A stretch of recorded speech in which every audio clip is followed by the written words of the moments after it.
बेटा? आप कह रही थी ना परसों होली है, तो अपन ने बहुत मस्ती की था।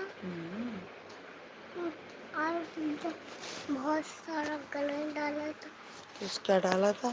ध्रुव भैया। ध्रुव भैया नहीं है, ध्रुव मामा है। मामा के ऊपर डाली थी कलर से, येलो कलर के, उसमें येलो कलर का निकला था।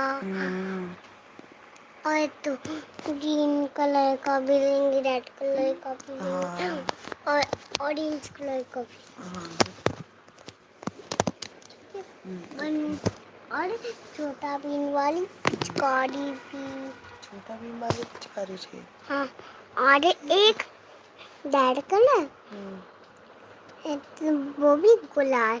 ओके। और एक येलो कलर गुलाल। ओके। और एक ऑरेंज कलर गुलाल। ओके। एक ग्रीन कलर का गुलाल। ओके।